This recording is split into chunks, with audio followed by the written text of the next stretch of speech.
I wonder what he's laughing out loud about. You know, anytime people LOL at their own comments, it always makes me suspicious. I'm like, yeah, you don't laugh at your own jokes. You laugh at a circumstance, a situation, or what you're talking about. But when you laugh at what you say, it's kind of like, yeah, no, you're not adding validity or humor to what you said. It's more than just a concept. I respond to Piddlefoot. Could you think of an experiment or a way to demonstrate your statement? Can you make a controlled environment and remove time from it to see if all movement ceases? Because as it stands, we can do that with gravity. We can do that for light and other forms of particles. We can measure gravity, study it, analyze it. We understand a lot of what causes it. Can you do the same for time? We can bend light. We can create light. We can create artificial gravity. What can you do with time? What is the name of the time particle, and what do you know about it? Can you create time? Can you add time or take time away from something? Do certain areas of the universe have more time than others? Some tortoises have had lifespans of 200 years. Does that mean time passes slower for a tortoise than it does for a human? Rabbits, cats, and dogs have a lifespan of 5 to 12 years average. Does time pass more quickly for them than it does for humans? Are these species experiencing time differently? Or are they all experiencing time the same, and the difference in their lifespans has to do with something other than time? Time doesn't cause us to die. A natural death usually involves the aging process, which has more to do with free radicals and cellular mutations than anything else. The more mass an object has, the more gravity it produces. What could you say about time? Now, take notice, in none of my posts, I don't put links to articles or videos to try to argue my point for me. I argue my point for me. Piddlefoot's response. The first thing he says, do you want a physics lesson, champ? I don't need a physics lesson. I think he needs a physics lesson. And who the fuck does this crippled, wheelchair-bound fucking asshole think he is calling me champ? Like, bro, I'm 34 years old, and I could literally walk circles around you.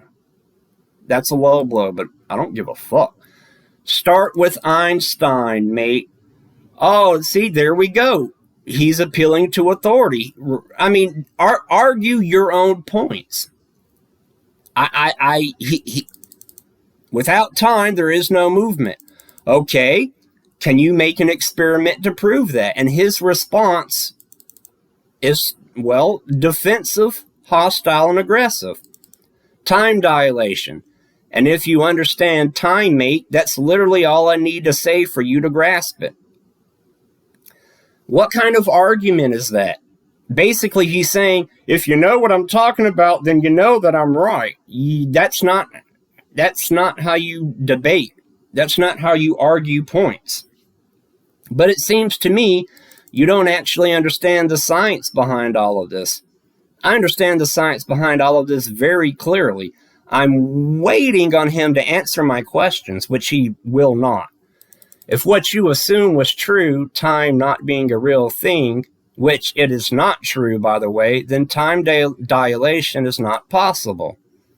You don't seem to understand time is intrinsically linked to space fabric, i.e. space-time, the Planck length, and fundamentally light, the photon, or to be more accurate, the speed of causality.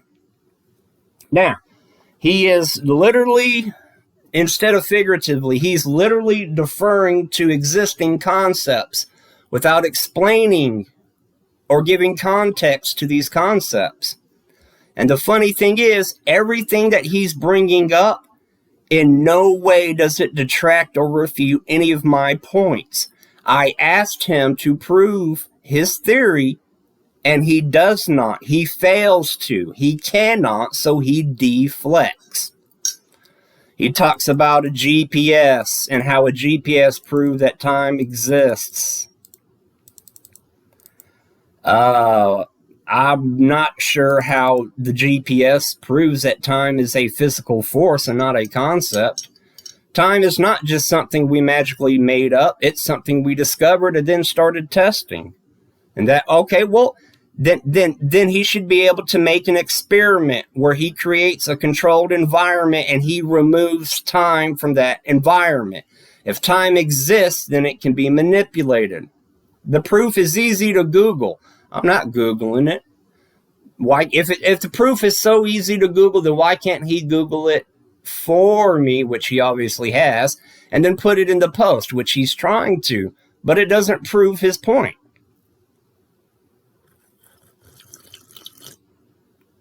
He talks about evidence.